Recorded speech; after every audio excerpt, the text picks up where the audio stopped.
I've been standing behind you for a while now. You gotta work on your recon skills, Orphe. I noticed Seed hiding a while ago. You jumped as much as I did, Magus. No, I didn't. Also, use proper titles while on duty. Okay, Captain Magus. I'm so sorry, I'm running behind schedule. I hope I'm not too late. Being late on my watch means... It's okay, Mr. Z. What Captain Magus means is she's glad you made it here safe. Mr. Z, I left you a scooter at the helipad. How considerate of you, Miss Seed. I'll be right there. Anna. Poor round little Bamboo having to hurry all the way here. Good thing Mr. Z didn't hear that. Being round and little He did hear it. is great cover for gathering intel. But thanks for the scooter. It was a big help. I didn't realize New Eridu had such a thing. More compliments, please. I like them. Then, let's begin, shall we? Dear Proxies, welcome to the Zenlei Song Zero special program. I'm New Eridu's best intel broker, Mr. Z. The undercurrents of conflict in Waifei Peninsula have now surged into massive waves. The Exaltist schemes are also slowly starting to surface. However, the true purpose and mastermind behind it all remain shrouded in fog. At a time when various factions are clashing in the shadows, we are in urgent need of a trusted force that can help break through this deadlock. Perhaps Obo Squad is precisely the key we need to resolve this. So let's welcome our guests from Obo Squad, Captain Magus and her squad members Orphe and Seed. Hello, Proxies. I'm Orphe. And I'm the captain of Obo Squad. You can call me Magus. I'm Obo's heavy weapons specialist, Seed. Yahoo! Awesome. Now, let's review our first bit of exclusive intel. Warning. Tampering with the self-defense system is strictly prohibited. Warning. I have to be stronger. Warning. If I just get stronger. Promise me, Captain Magus, in front of the proxy, that you won't make such grievous mistakes like she did. The proxy has my witness. I give you my word. Obo Squad, get ready. Better start digging graves. Order received. Increasing firepower output. Here comes the big one. See, senior punch again. Calibrating position. What's that line again? One shot, one kill. Seed Senior promised me he'd come back if I got stronger. I just wanted to go on a journey with her. To prove that the heart is real. You're willing to help me? Captain and I got this! Target the weak spot! Covering fire! Forget the orders. I didn't form Obo just to dance to someone else's tune. Our hearts have been beating together since the day we were born, Captain Magus. You're not the same flame you once were. You don't deserve the name I gave her. Magus! Aren't you the one who saved me from despair? Answer me. Story-nya bukan ya. Wielding their authority has finally come to me. They can make your wish come true. My wish? Your mission ends here. Seed. You've got sharp and beautiful eyes. I hope you'll never become the enemy of Krampus. I believe in my dear children. They are the brilliant Phaethon. Siapa dia? Welcome back. In the previous version story, though Proxies defeated the Exaltists alongside friends from Yunhui Summit and Spook Shack, putting an end to Porcelain Lumex's evil deeds, the situation in Waifei Peninsula remains turbulent, with both covert and overt conflicts between factions within, while outside, we have miasma sweeping through the hollow. That's when the defense force chooses to involve themselves in the chaos. Will this calm the turbulent sea or stir the swelling waves even more? Obo Squad, could you reveal exactly what the Defense Force's goals and plans are with their excursion into Wi-Fi Peninsula this time? The primary objective of this operation is to neutralize the Exaltus threat. And also, that's about all I remember from the briefing. Morphe, no need to memorize the mission briefing. Simply get to the mission location and make sure every moving target stops moving. Do you care about how many potato chips are in the bag when you eat them? Your explanations really didn't explain anything at all. Okay, how about Captain Magus? Is there any more intel you can give us on this Defense Force operation? Our operation this time is organized by Major General Lorenz, with Colonel Isolde personally leading us into battle. Colonel Isolde and I are old friends. I didn't think we'd get another chance to fight alongside one another so long after the fall of the old capital. Apart from eliminating the Exaltus remnants, we've also gained some special intelligence that makes it seem that this threat Wi-Fi Peninsula is facing isn't as simple as it seems. But regardless, as a soldier, all those poisoning this city with their evil, or the scum who choose to aid them, my flames will consume them all! Calm down, Captain Magus. Don't burn down the interview venue. You should save your firepower for our missions, Captain. Sounds like this mission is more complicated than it appears on the surface. Maybe we'll uncover some hidden truths. Also, I heard this time you'll have a special holo guest consultant on board for your operation, the famous proxy, Phaethon. I'm curious to see if you all will get along. I've actually been really looking forward to working with Phaethon. After all, both Soldier 11 and Trigger have nothing but good things to say about them. But I don't think Captain Magus was a fan of them. Let's just say I do have my doubts about people who operate in the shadows.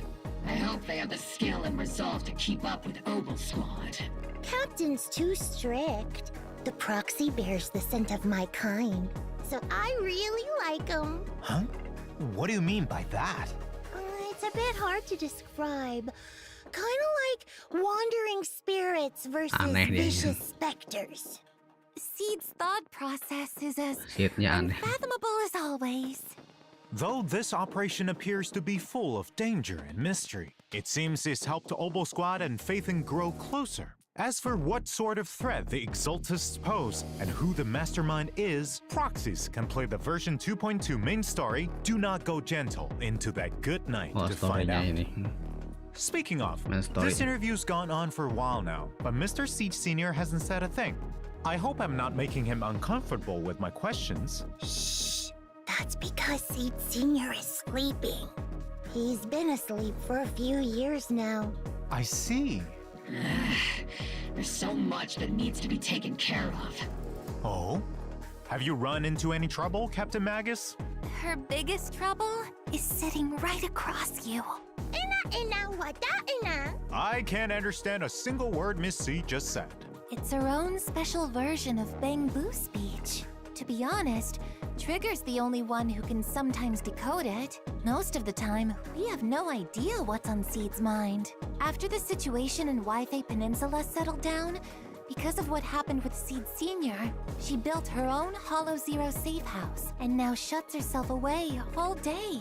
And she doesn't tell us anything. Seed is an orphan that Seed Sr. found in Hollow Zero. Seed Sr. has been acting as her guardian all this time. Now that Seed Sr. is asleep, it's our duty to take care of her and help her uncover the mysteries of her past. It seems the important duty of taking care of Miss Seed has been passed on to Captain Magus. Seed gives me a headache sometimes. I don't even know where to begin. But there is someone who we can trust, who can get on the same wavelength as Seed, and whom she feels close to that might be able to help. Aha, let me guess. You asked Phaethon for help, right? Well, we welcome all proxies to come and experience the agent story Flora of the Blooming Valley in the new version. Uncover the story behind Seed Sr. and take a look into Seed's inner world. Meanwhile, there are plenty more stories about Seed waiting to be told outside of the game. So stay tuned to our official social media. Next, let's check out our two Opal Squad members' combat prowess. First up is the S-rank electric attack agent Seed. With the modifications made by this young genius mech engineer, the Seed Senior mech boasts immense firepower capabilities. Seed also excels at coordinating with other attack agents to dominate the battlefield. In combat, Seed selects the attack character with the highest attack stat as her partner, or as she calls it, her Vanguard. When the Vanguard unleashes an EX special attack, Seed enters the Onslaught state, increasing her attack and crit damage. When Seed uses an EX special attack, her Vanguard will enter the Direct Strike state, increasing their attack and crit damage. When both Onslaught and Direct Strike states are active at the same time, Seed and her Vanguard can additionally trigger the Besiege effect. This effect further increases both characters' damage, making their coordinated attacks even more overwhelming. In addition, the energy Seed and her Vanguard spend while fighting on the front lines will be used to replenish Seed's mech's steel charge. At the same time, the damage Seed deals on field also restores energy for her Vanguard and steel charge for herself, strengthening the continuous damage capabilities of the whole squad. Seed Senior and I have more than enough firepower to cover you.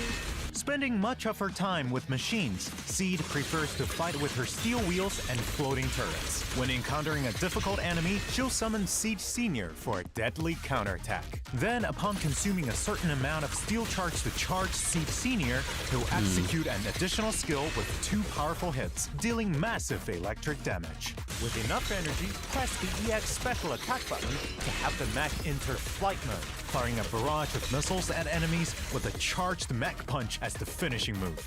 In combat, Seed can act as the main attacker using heavy attacks from her mech and the area firepower from her EX special attack to suppress enemies. When decibels reach maximum, she pilots her mech into the sky and bombards enemies on the ground, dealing high-frequency electric damage while restoring steel charge. Without sufficient decibels, switch a squadmate in for support, and as they unleash their EX special attack to deal a burst of damage, they'll also replenish steel charge for Seed's next steely punch. Most of the time, Seed is quite the reliable partner. And other times, Seed's even more reliable. You're not wrong, considering the results you get. Meanwhile, as Opal Squad's captain, the S-rank fire attack agent, Orphe and Magus have even greater coordination in battle. When teammates attack enemies, Orphe and Magus will use their special attack to aid them and accumulate bottled heat. With enough energy, they'll use their EX special attack to support teammates while gaining bottled heat. Note that when bottled heat reaches a certain threshold, you can hold EX special attack to have Captain Magus consume bottled heat and fire a continuous laser forward, which grows even more powerful after a while. While firing the laser, parry enemies directly and increase power while becoming invulnerable. Defeating the enemy requires the most efficient tactics. As the captain always says, the longer you wait, the riskier the plan. When Orphe and Magus hit enemies with skills that consume bottled heat, all squadmates enter the zeroed-in state, gaining an attack boost. When squadmates use aftershocks in the zeroed-in state, the duration of their zeroed-in state is extended. If there are stun or support agents in the squad, zeroed-in also lets agents ignore a portion of enemy defense with their aftershocks. That's tactical strategy. Strike their weakness. In combat, first have other squadmates attack the enemy, with Orphe and Magus supporting from the sidelines while building up bottled heat. After getting enough bottled heat, bring Orphe and Magus back to the field to unleash their laser beam, scorching enemies continuously and sending the whole team into zeroed-in state. If you have enough decibels, press Ultimate and Orphe and Magus will leap into the air, continuously firing a laser to suppress the enemy while triggering a quick assist. On responding to their summons, their dance with fire will have its duration extended, meaning longer-lasting lasers. Flames of vengeance burn! Burn! Burn! Burn everything to the ground! Calm down, Captain! It's also worth mentioning that the higher Orphe and Magus' initial energy regen, the more attack provided by Zeroed In. Captain and I are the best duo after all. Though my guidance played an important role, I can't deny that Orphe is an outstanding soldier. In addition, as an exemplary soldier, Ambi is currently undergoing intense confidential training. I have no doubt that Soldier Zero Ambi will soon activate her inner potential, stealing the spotlight and showing off her much improved prowess. At the same time, there are also other skilled members of Obo Squad honing their talents to deal with the threats hidden in the hollows. Speaking of outstanding soldiers, we have another in Mercury. Little Colby. Though Mr. Mercury is small and round like Mr. Z, it drives a tank into battle to assist us. It can even turn into a missile and blast enemies to bits, dealing fire damage. Tactical strategy? Infantry tank synergy! Well then, Mr. Z, do you have what it takes to become an outstanding soldier yourself? Actually, compared to being on the front lines, I think I'm better suited as an intel officer. Speaking of intel, the new version will also have a new Bangbu called Excalibur. Before attacking, it'll try and pull the secret sword from the stone. If it fails, it'll just use the whole thing as a hammer. If it succeeds, it'll draw the sword to slash enemies. I think it'll be easier to pull the sword out if it yells its move names. It isn't voice activated. It's a legendary sacred sword. So my method is a no-go? Aw, I was just thinking of names for its moves. Though, when there's a Rupture character in your squad, Excalibur will have a 100% success rate at pulling the sword from the stone. After all that combat intel, I'm sure our proxies are already looking forward to the new version. Without further ado, let's get into the signal search info. In the first half of 2.2, proxies can obtain the agent seed from the exclusive channel Tier Forged Blossoms and the S-Rank W-Engine Cordis Germina from the W-Engine channel Dissonant Sonata. The paddle effect from equipping it suits Miss Seed perfectly. Proxy, let's wrap this battle quickly so we can go do something more fun. In the second half, proxies can obtain the S-Rank Agent Orphe and Magus and S-Rank W-Engine Bellicose Blaze from the exclusive channel Wrathborn Duo and the W-Engine channel Dazzling Choir. Let's see how it looks. If anyone dares to try and start trouble with you, Proxy, they'll have to answer to my 50 caliber high explosive rounds and military-grade lasers! I'll do my best too, to make sure Magus doesn't burn everything. In addition, there are also reruns in version 2.2. In the first half, proxies can obtain S-Rank Agent Trigger and S-Rank W-Engine Spectral Gaze. Meanwhile, in the second half, S-Rank Agent Evelyn and S-Rank W-Engine Heartstring Nocturne will be available. Our other reliable Obo Squad member, Mercury, will also be joining us this version. Proxies can select and obtain Mercury as the Raid Up Bangbu in the Bangbu channel. You can contact us through Colby if you need. Meanwhile, the other A-Rank Bangbu Excalibur can be obtained for free via completing event missions. Don't miss out! There are also all new avatars in the new version. Take a look! In addition, proxies can unlock Seed and Orphe and Max's Trust in version 2.2 and invite them to hang out after meeting the requirements. If you're ever feeling down, send me a signal. I'll sneak away from training to come find you. Hey, I'm right here! But if you do have any free time, you can come hang out with Orphe and take her to see the world outside of the military. If I sneak out, Captain Magus will probably just happen to enter self-diagnostic mode and fall asleep again. It seems you've all built a solid foundation of trust with Phaethon. And when that trust meets certain requirements, proxies can unlock new dynamic wallpapers. Take a look.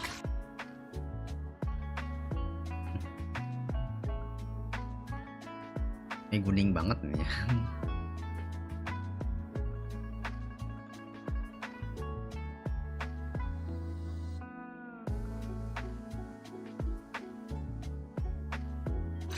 In addition, version 2.2 will also have check-in events, where proxies can obtain a total of 10 encrypted master tapes and 10 boopons. Remember to log in and claim them. This interview's gone on for so long, it feels like my mouth's smoking. I'll get you some nitro fuel-flavored maintenance oil right away. Then I'll grab the redemption code for everyone. Let's shut down for a bit.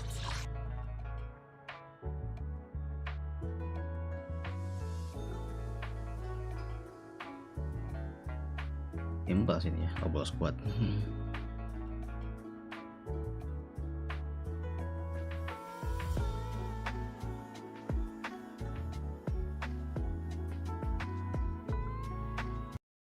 Welcome back.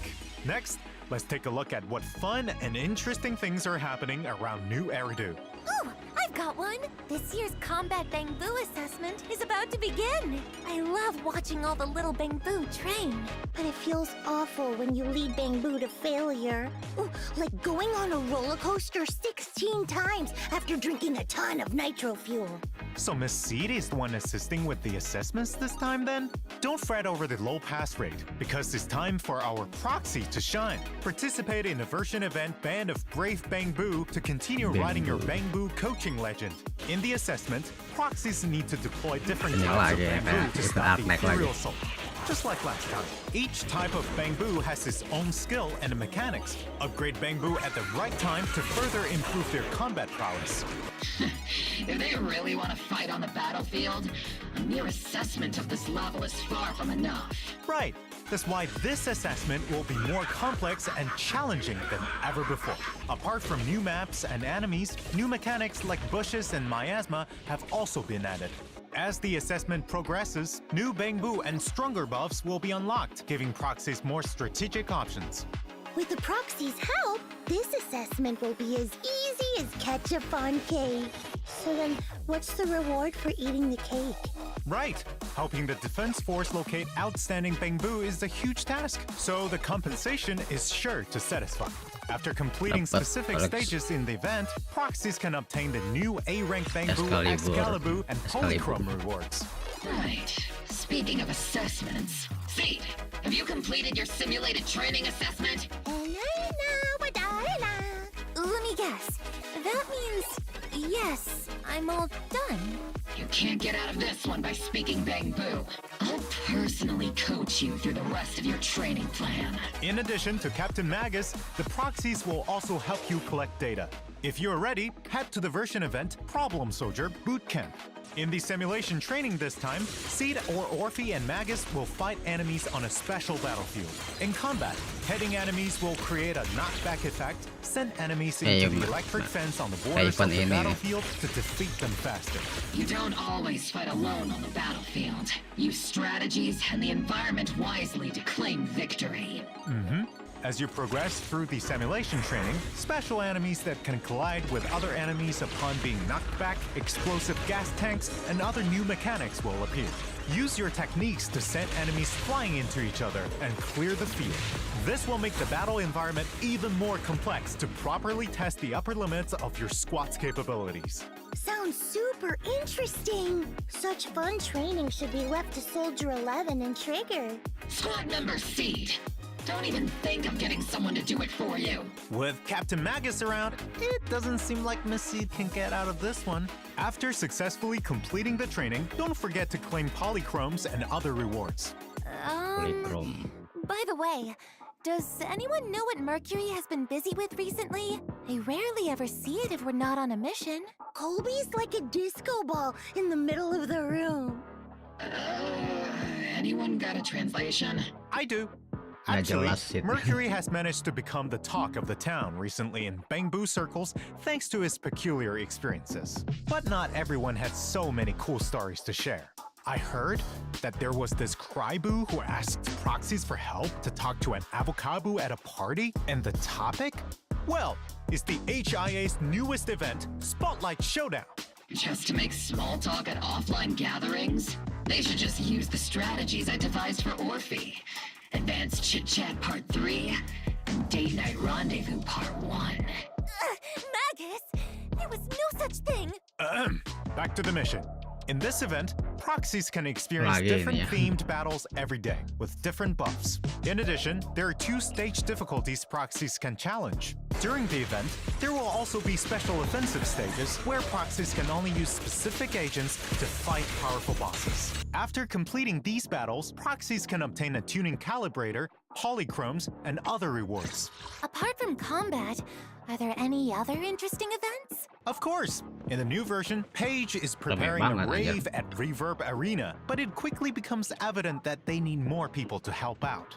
If she calls the video store or Swabian Temple, she might find some help. A brilliant idea, Miss Seed. Summoning Proxy Phaethon to participate in the version event Rhythm Rave will really get the party vibing. In the event, proxies need to press the music equipment at the right time to get the beat of the music in time with the rhythm. The more hits, the higher the rating for the stage. Whoa! Isn't this sung by Miss Astra Yao? That's right. All the songs Paige put together for this party are total classics. I trust everyone will recognize them when they hear them. In addition, you can get a name card and polychromes for completing the event. Orphe, next time we get a break, I'll let you go to the rave. Just remember to get me earmuffs. Yay!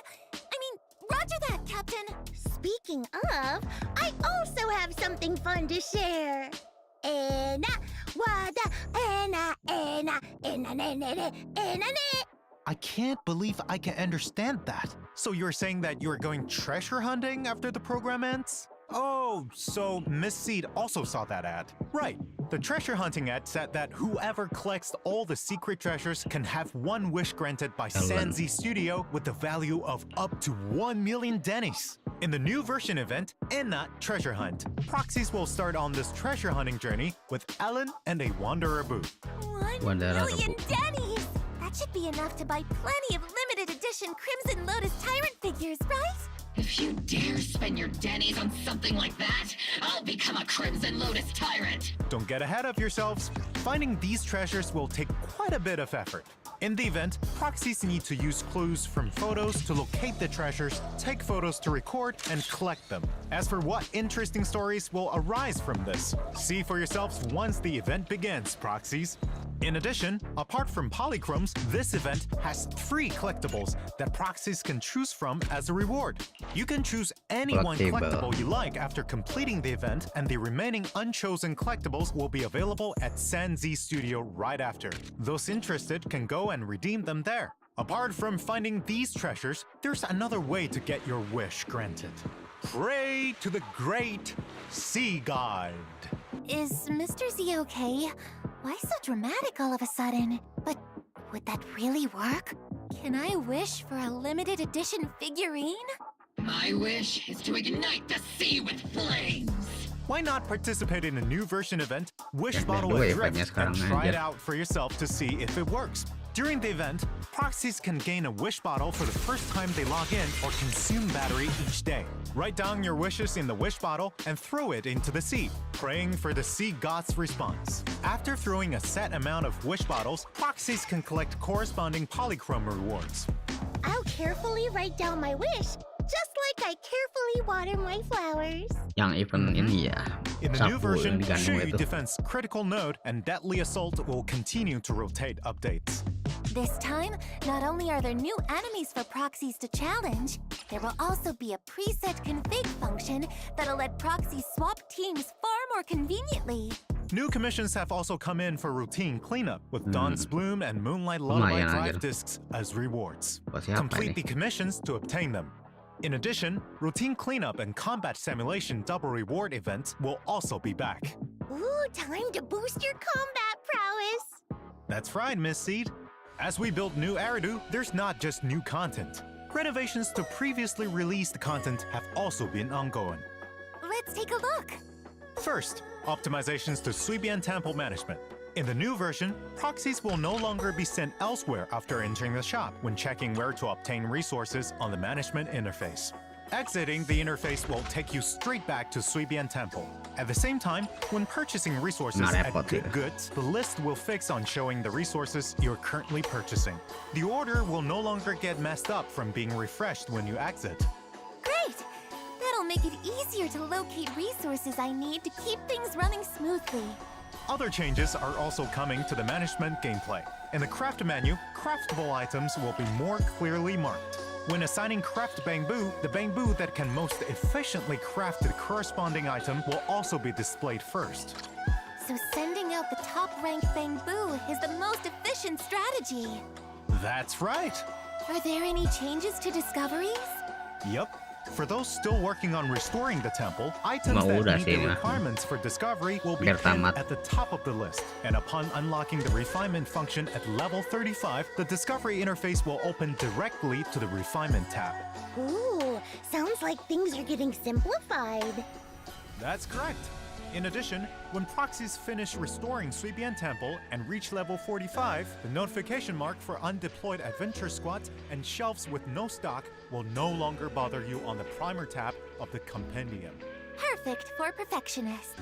In fact, optimizations are being worked on for other such notifications too. You'll get to see them soon. Apart from Suibian Temple, the shortcut wheel's range of interaction has been expanded.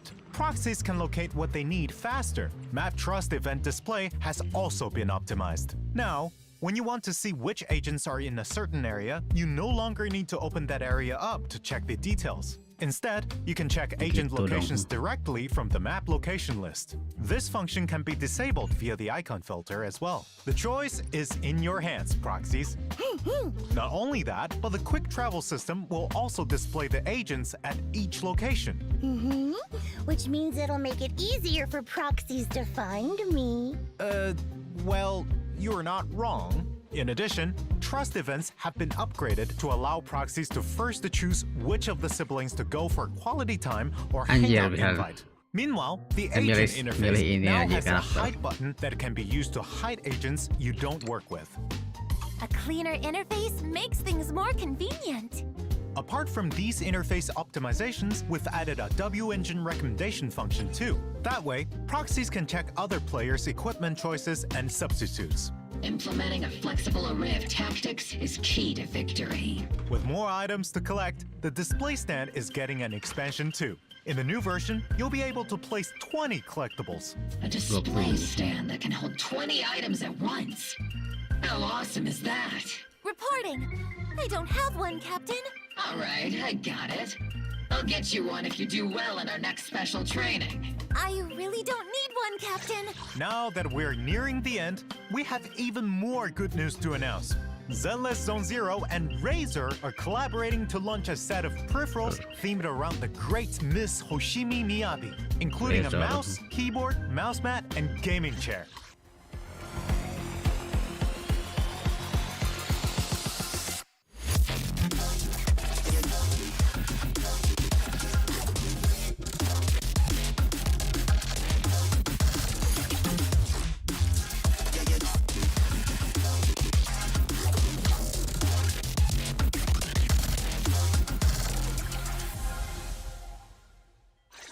Now, cut through chaos. The Razer and Zenless Zone Zero collaboration set is available for pre-order today on the Razer official site. Stay tuned to our social media for more details and the newest intel. That's all for today's interview. Thank you, you three, for coming. Udah ya di sini. 4! Don't forget about Seed Senior. All done. Last but not least, thank you, proxies, for watching the Zenless Zone Zero special program. For more stories about our 4 guests, let's experience them together on September 4th with version 2.2 of Zenless Zone Zero. Do not go gentle into that good night. Katanya di buff aja nih.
Ini ya.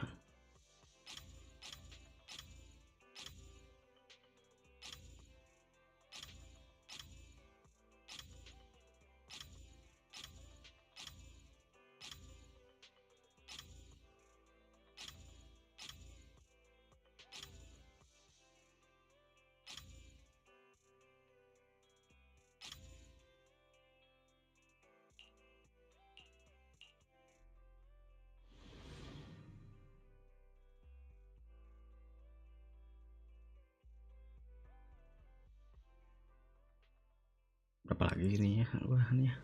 Taruh 12.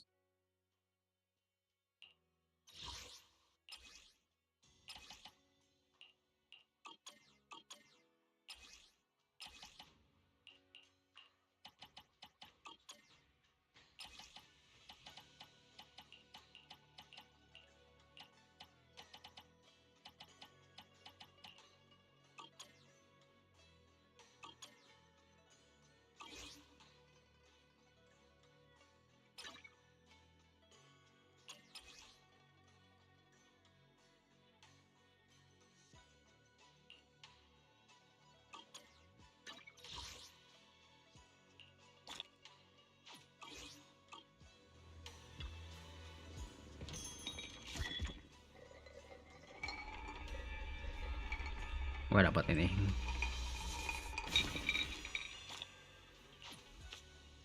Apa segitu?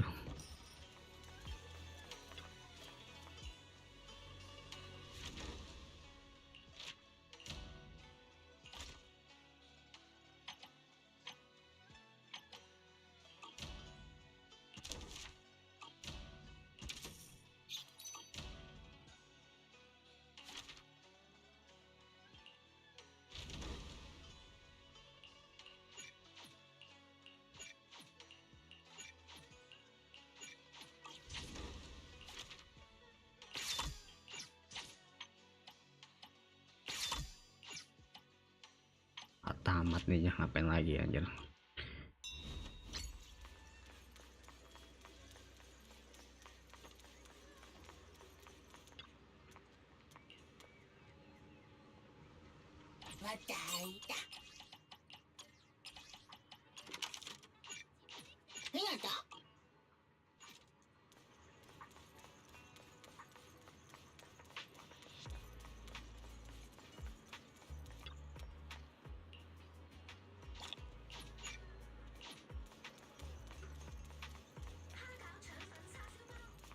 Oke, sekarang event apa ya?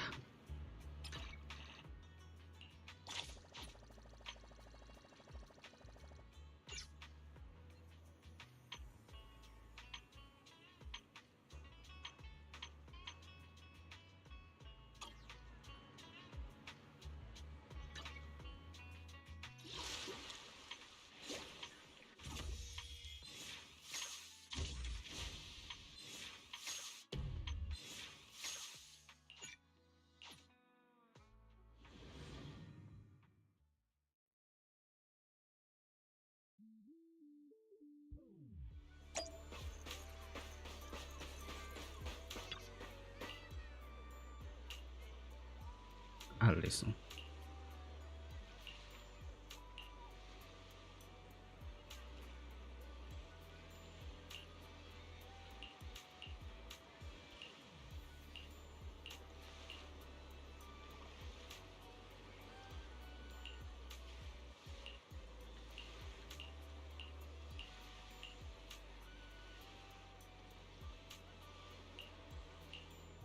Oh, yang nulis itu.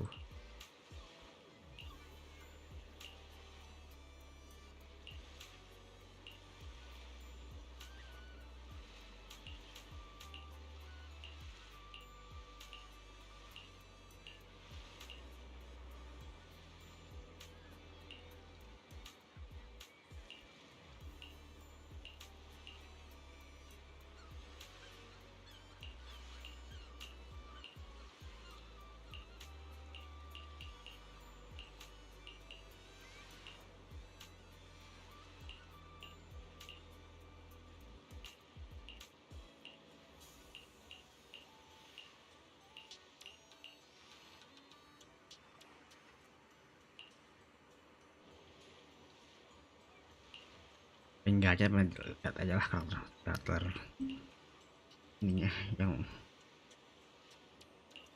2.3-nya. Siapa?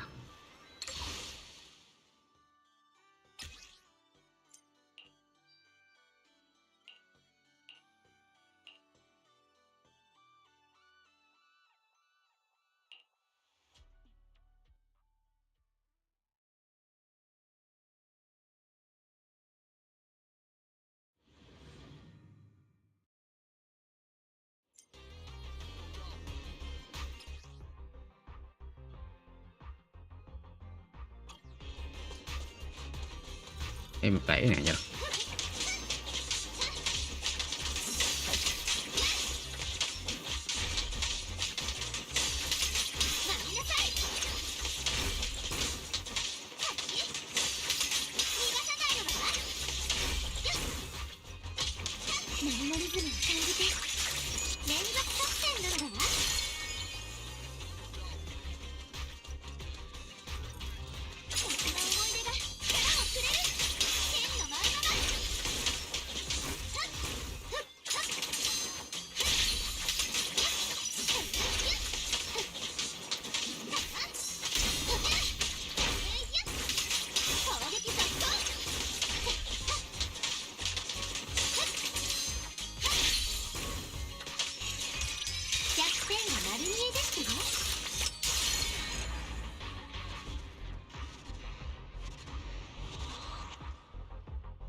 Udah ganti baju.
Yang mudah-mudah nih.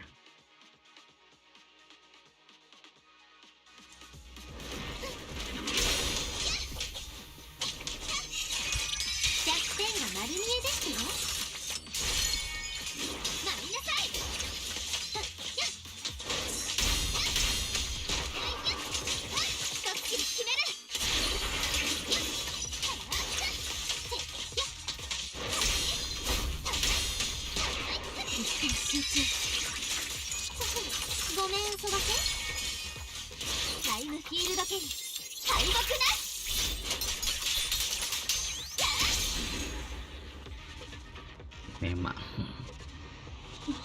si memang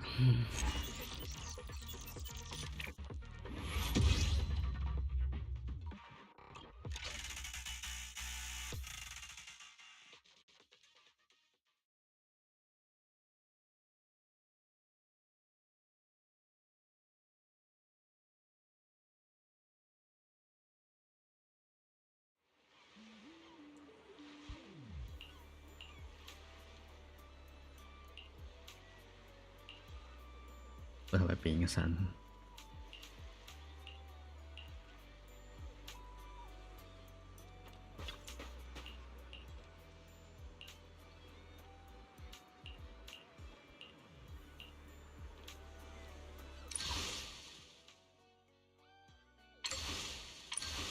Ah, 2 ya.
Ya nyampe beli 1 tak.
Sama aja.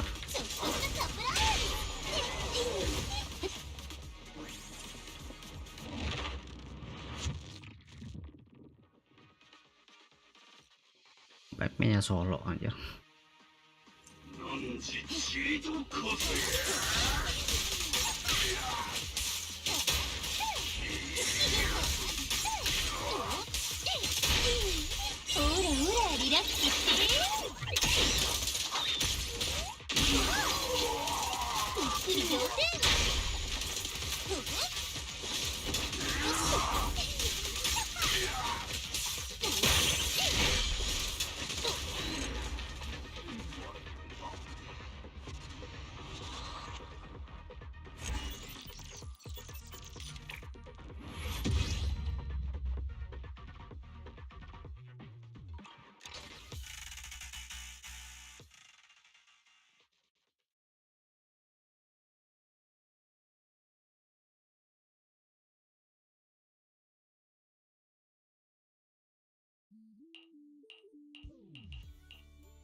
Contohnya gimana?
Yolah di counter.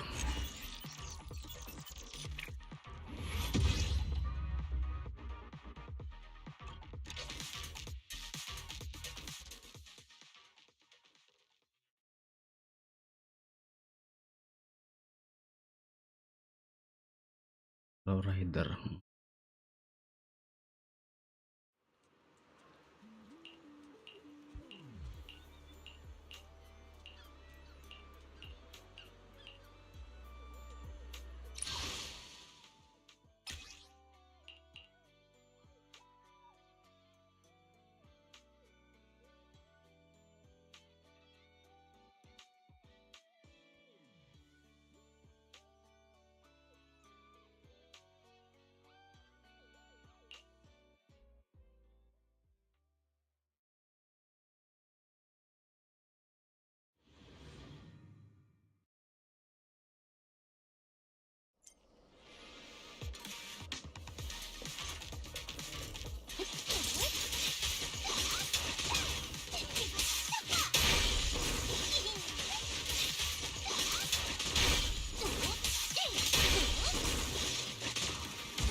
Menit.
一点集中。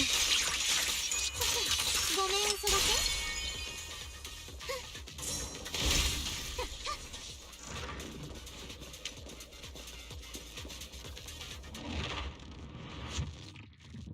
Bentar lumayan juga sih. Cuma spam attack aja.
Lanjut saja lah.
Ada satu lagi ya, 2 kali layu saja.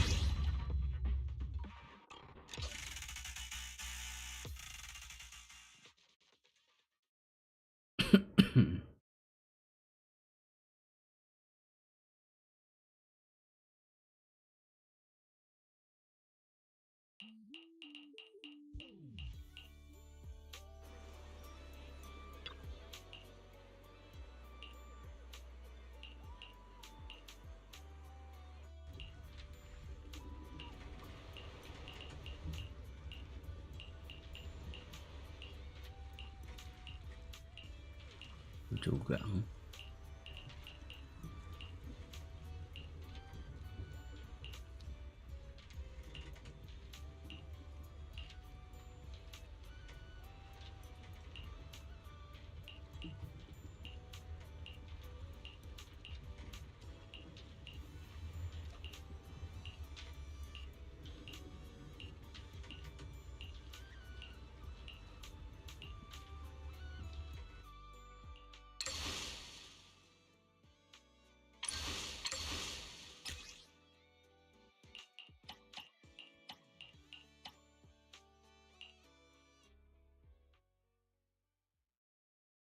2 nih.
Singkat nih.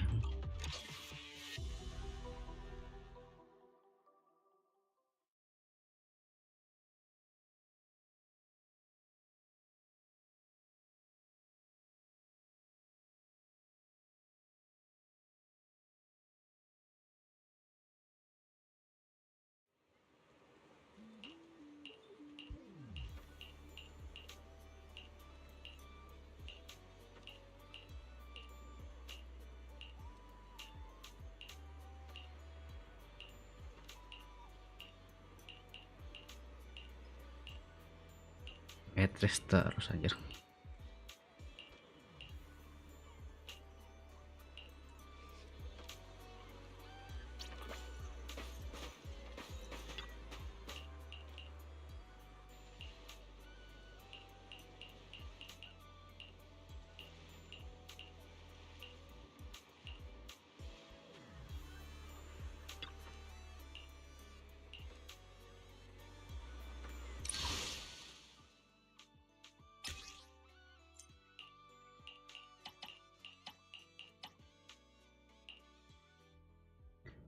Ribu poin anjir.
Anjir, sinema.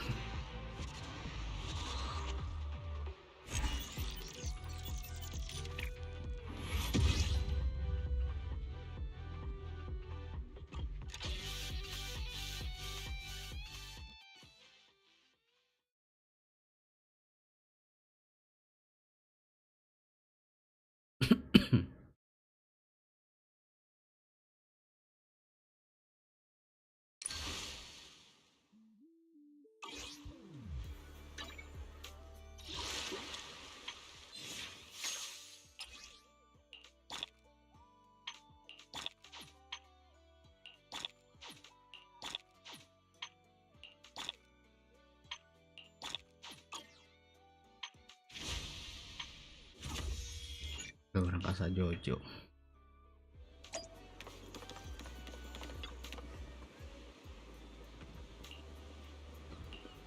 Jojo secara adventure kayaknya.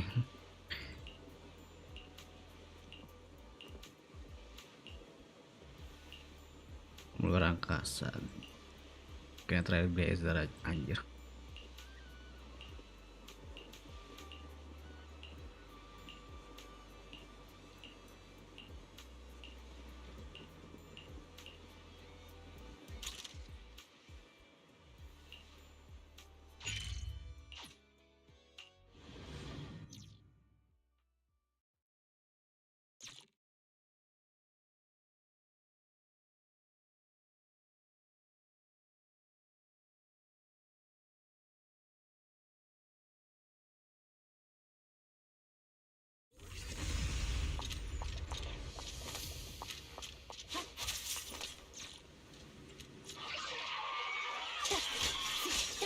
Ganti ini aja.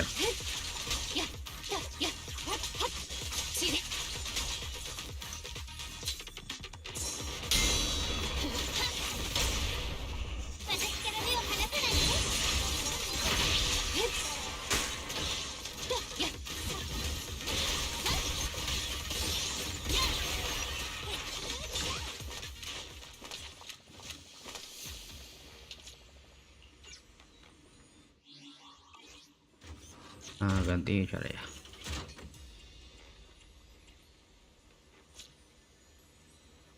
Ya ganti.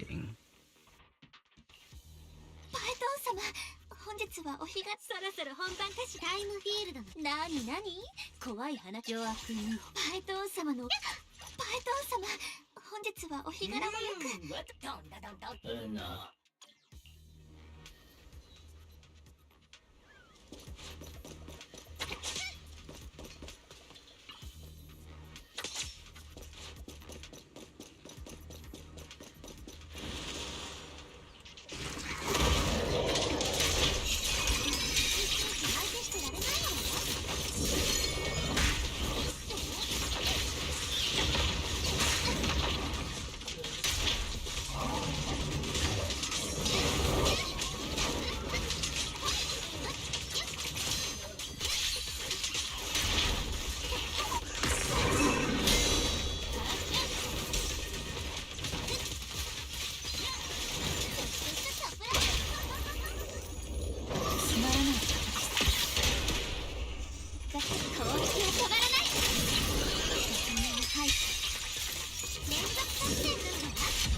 belum eksplorasi nih aja.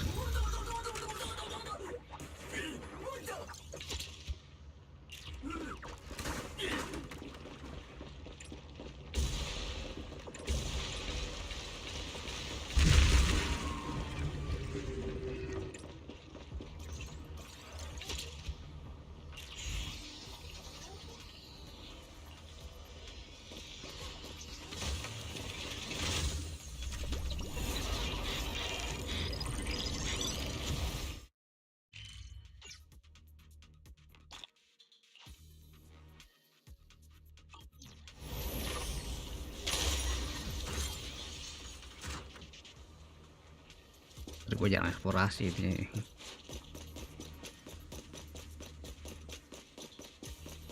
Hal ini aja bentar sekali aja.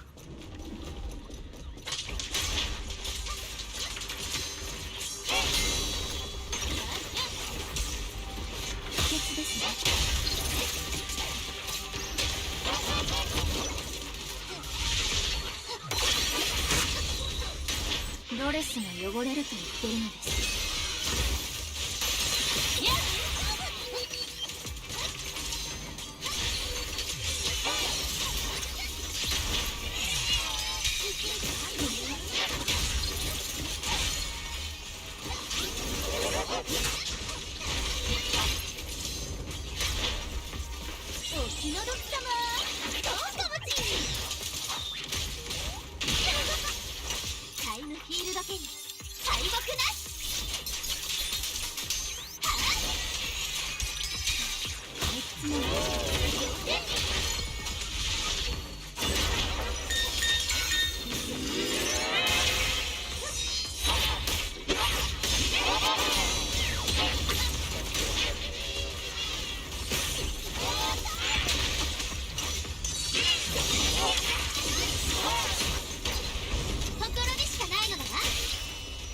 不合格です。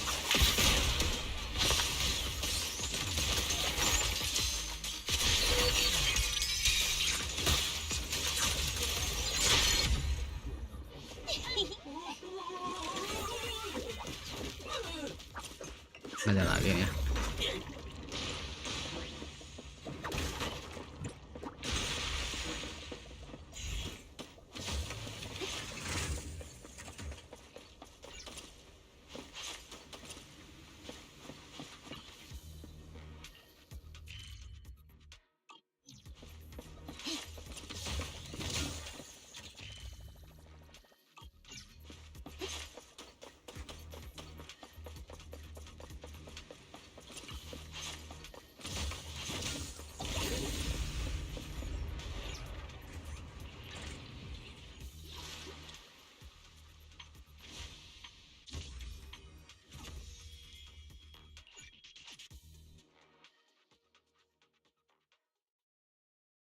Transportasi aja lah.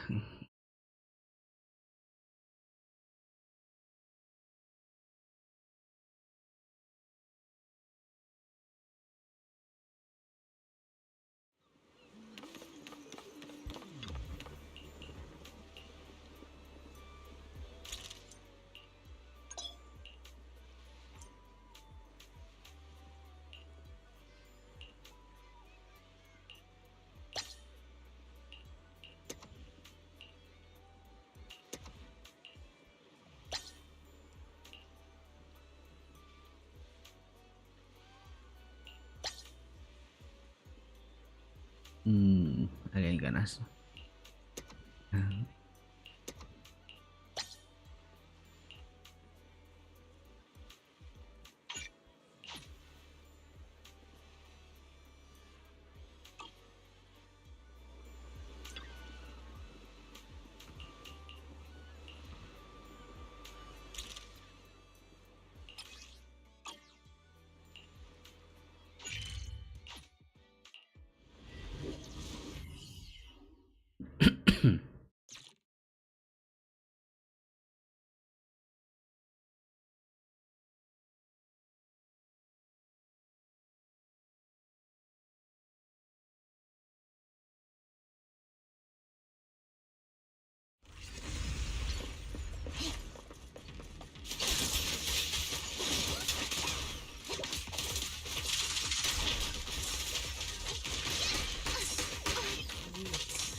Ini ada chest ya.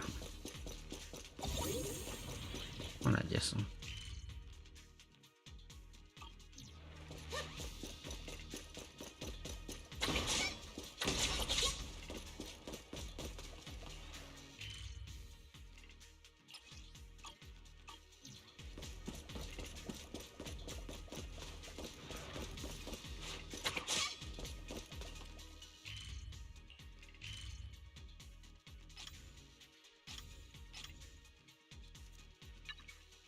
Oh, di bawah ada.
Gak guna anjir nih.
Ini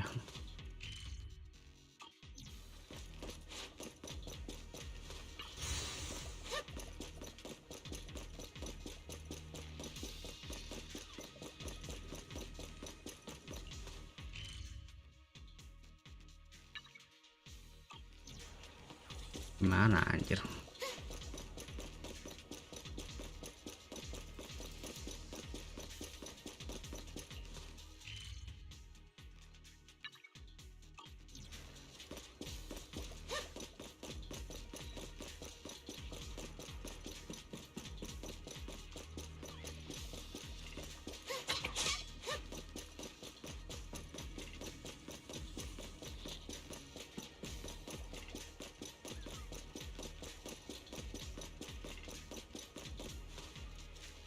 Dari sini harusnya, dari bagian sini nggak ada.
Ini dulu aja lah.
Nomor salah.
Akhir.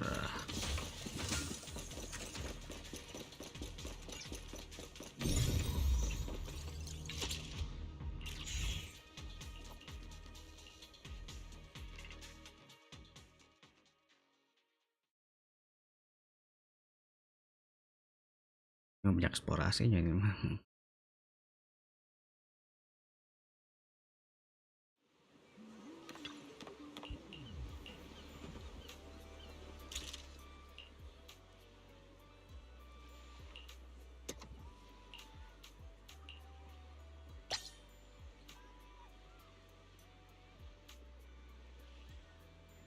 Ruang hitam Niko.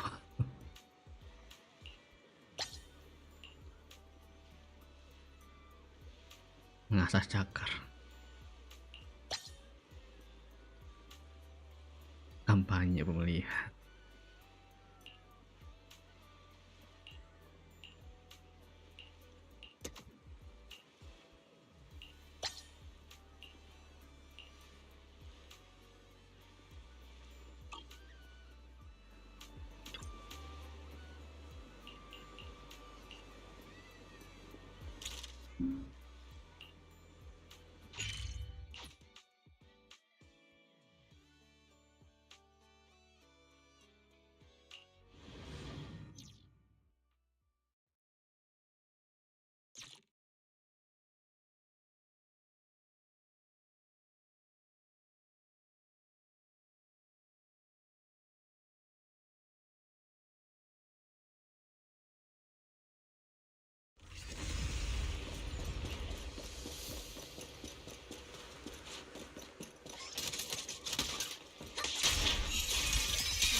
Bawah rata.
Ini tiap ke guys terus nih ya energi.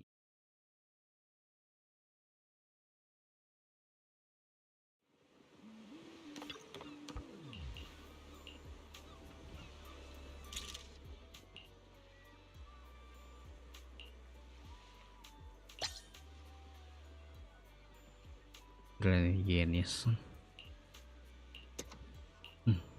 Ini ngebantu sih ya. Lagi makan hornet, makan darurat.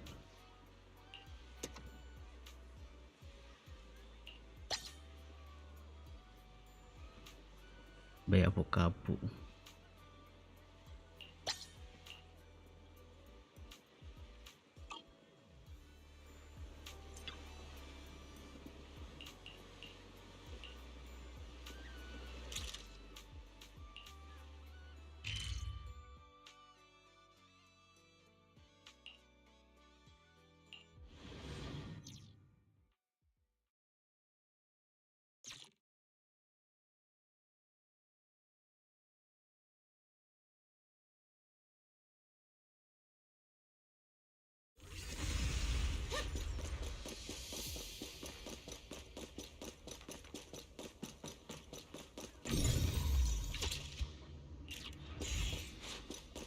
Ini udah tamat ya ini mah.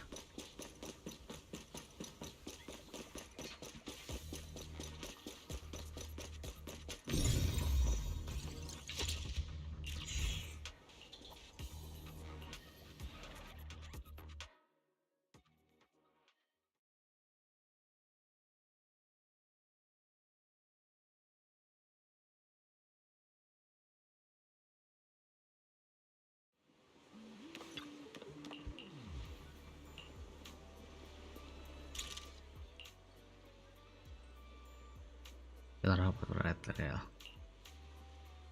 Apa guys, ini kan orang kekuatan jahat. Exitis udah copy biasa aja.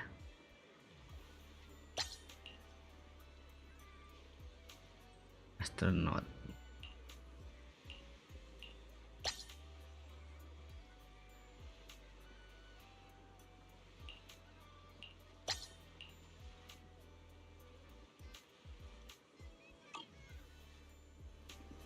Terakhir hari kelima kan nih.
cara ngatasinya itu.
Tamat.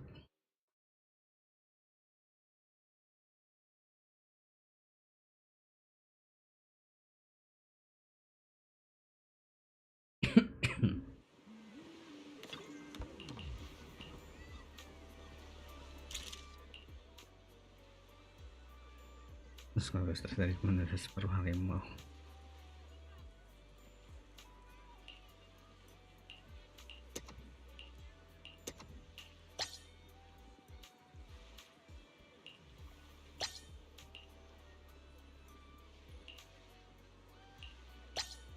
Cangkang telur ayam kampung.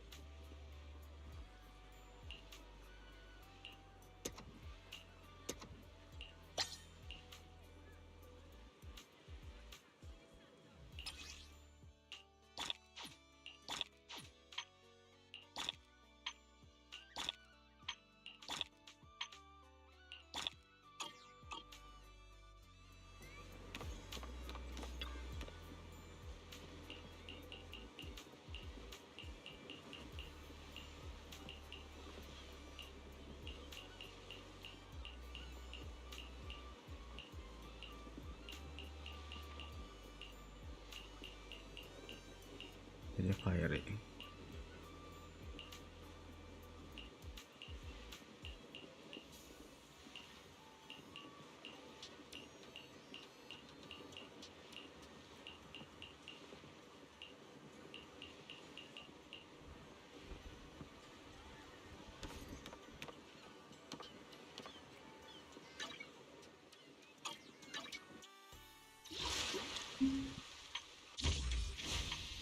Hari 11 hari.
FPS ganti.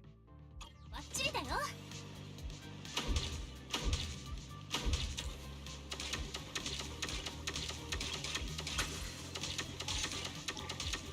弾を50と。 Kalau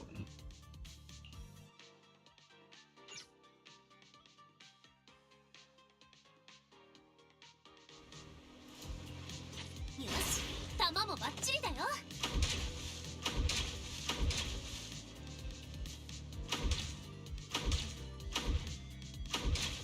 リロードタイムね。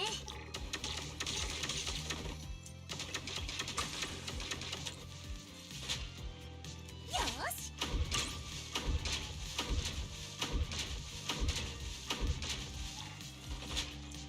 まだまだ。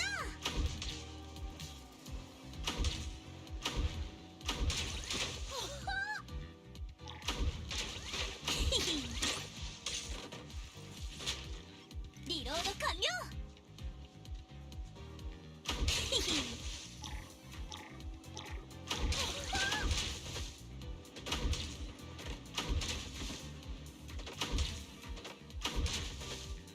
リロード。よし。パーフェクト。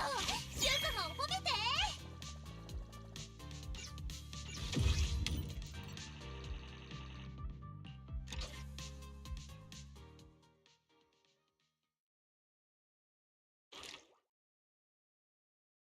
loading terus nih ini.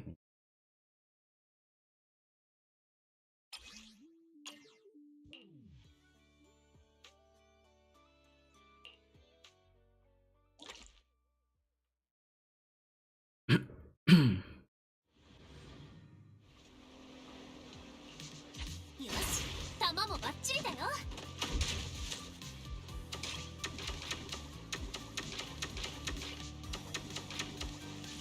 リロード完了。ひひ。よし。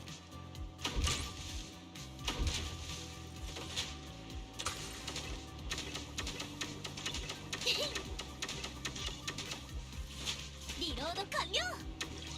ひひ。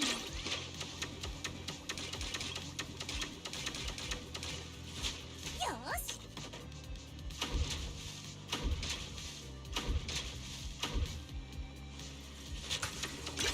逃がさないよーだ。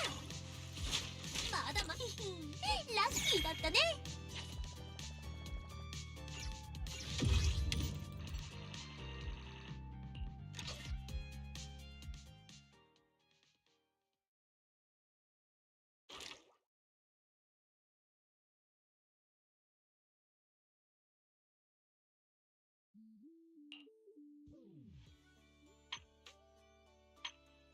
Buruk sih ini.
Jago ayam banget.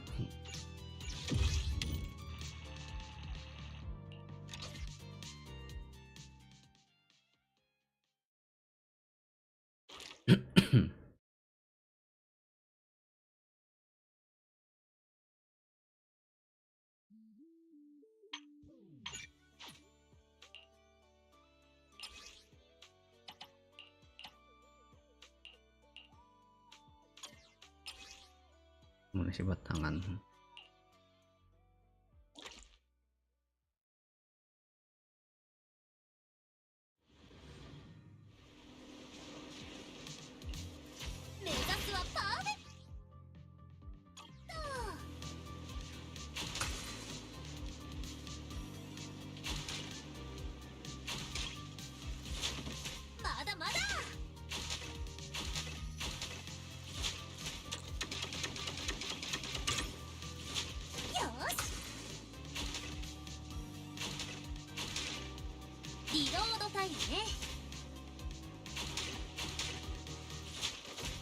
ード完了。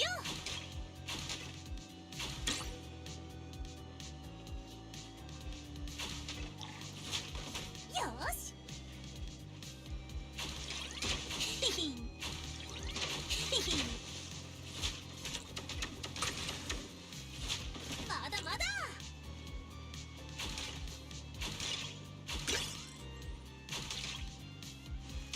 パーフェクト。シューズマン褒めて。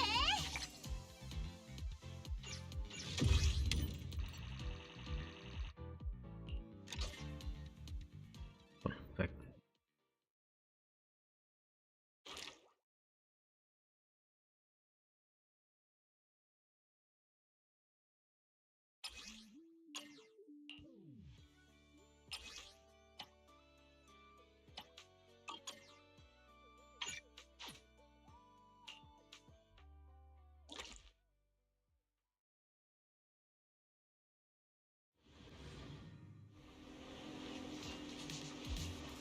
よし、弾もバッチリだよ。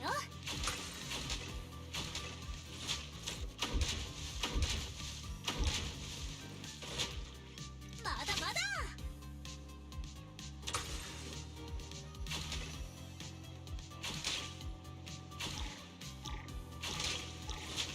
リロード完了。ヒヒン。リロードタイムね。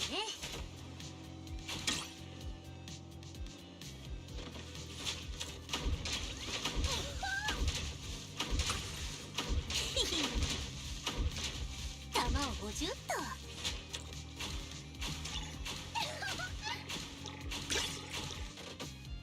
Nah, sini ya, taruh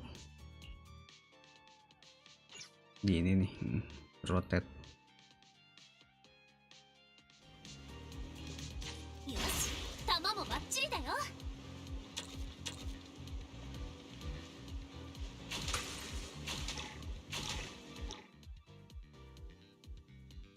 Lalu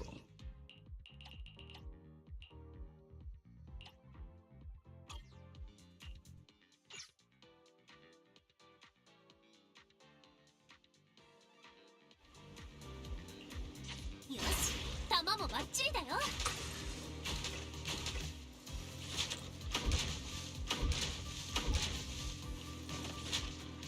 まだまだ。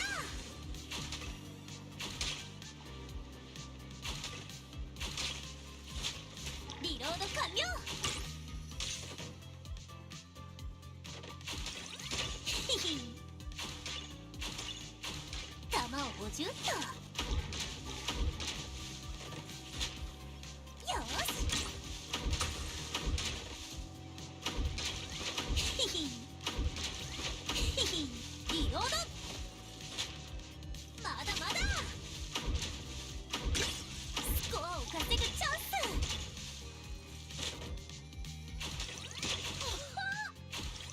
ヒヒン。パーフェクト。シューズマン褒めて。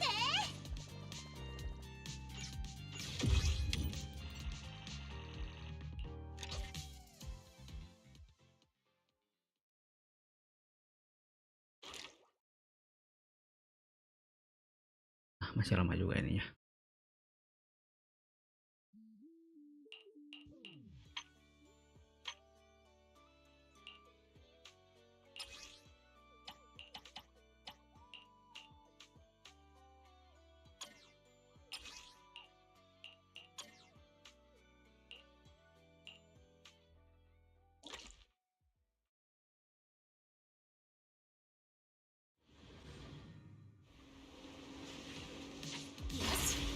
バッチリだよ。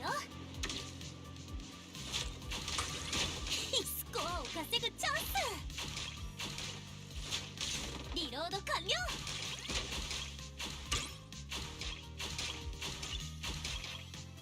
弾を50と。まだまだ。リロード完了。Ini anjir suka ganti sama ininya ketuker anjir. よし、弾もバッチリだよ。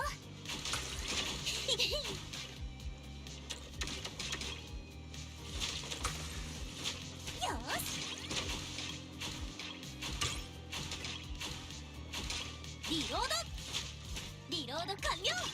逃がさないよーだ。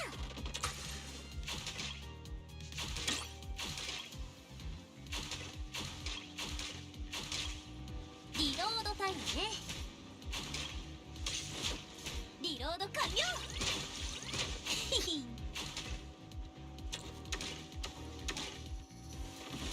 まだまだ。ヒヒン。リロード。よーし。スコアを稼ぐチャンス。ヒヒン。ラッキーだったね。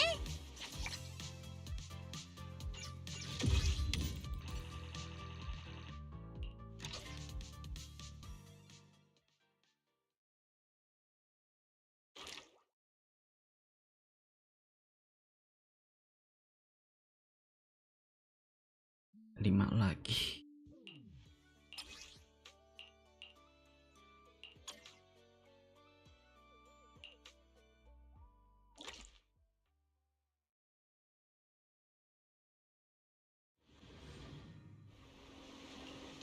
Yoshi, 弾もバッチリだよ。ヒヒン。まだまだ。スコアを稼ぐチャンス。リロード完了。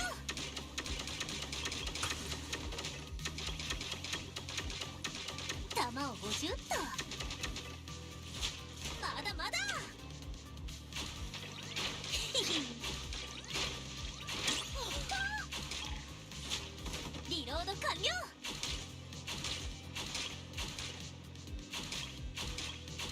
リロードタイムね。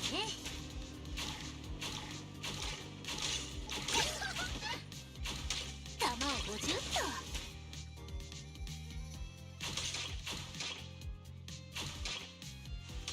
ヒヒン、ラッキーだったね。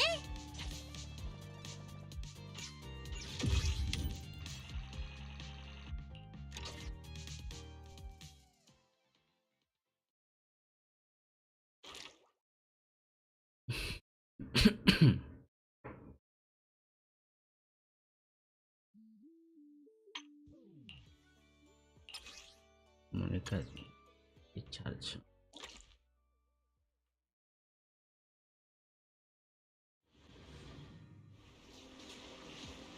Yoshi, 弾もバッチリだよ。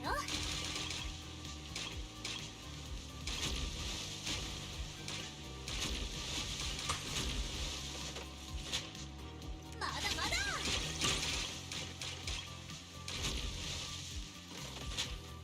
リロード完了。逃がさないよーだ。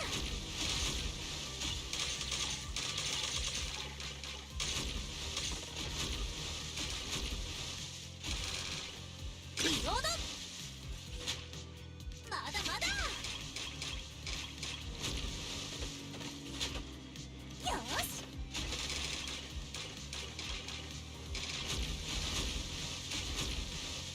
パーフェクト。ユズハを褒めて。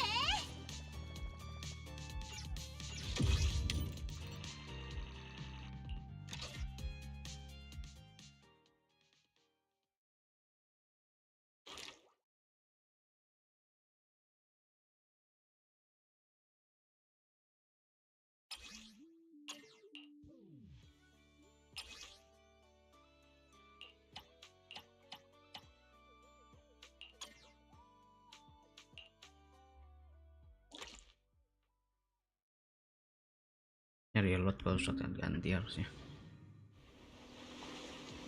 よし、弾もバッチリだよ。スコアを稼ぐチャンス。まだまだ。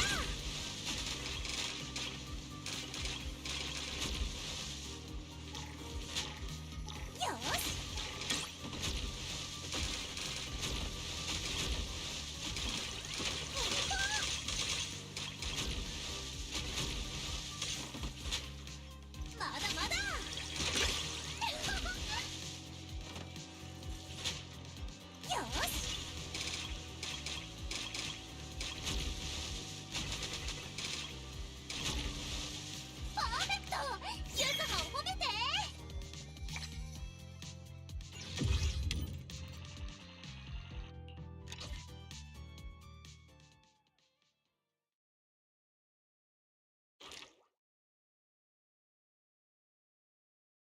Kedua lagi.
Dan semuanya aja tematin aja lah.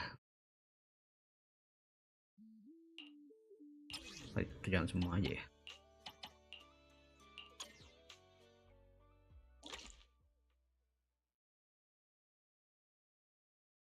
Ini udahan aja lah.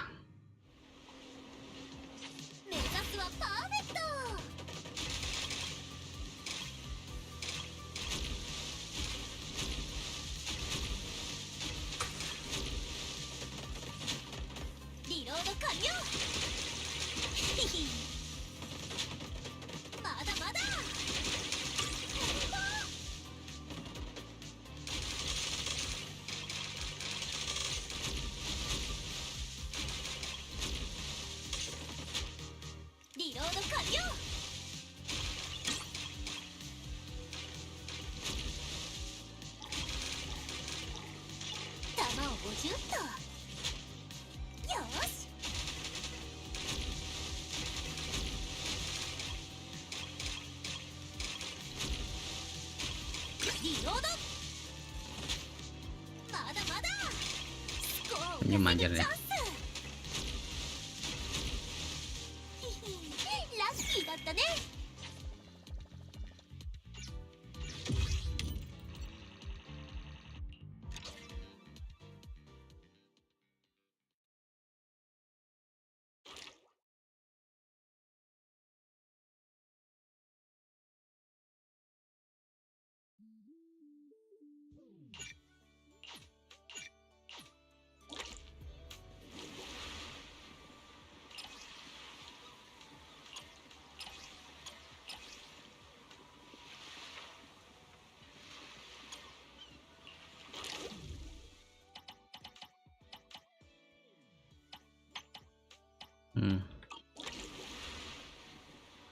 Ini belum ya, main ini.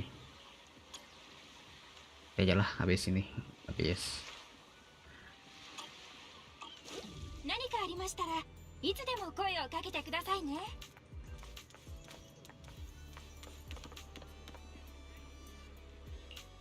Udahan dulu aja lah. Berapa hari lagi sininya eventnya? 11 hari lagi.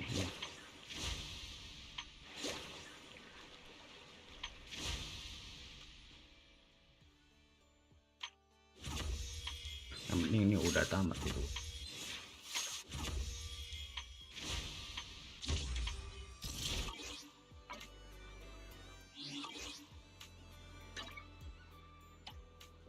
Halo Zero. Udah event nanti aja lah habis ini. Sekalian inilah.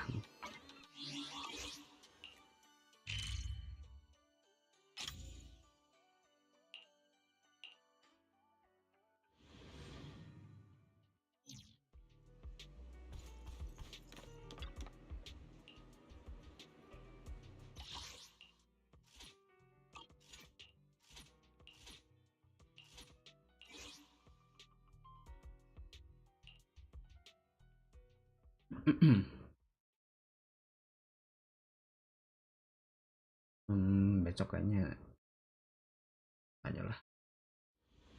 Usah aja loh, usah start lah.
Udahan dulu lah.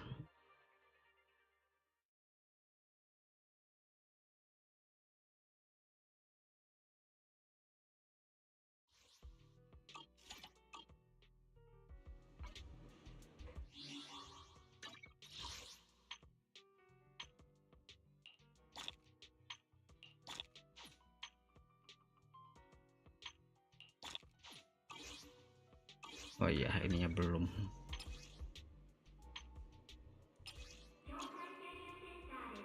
Nanti aja lah. Udah sama tinggal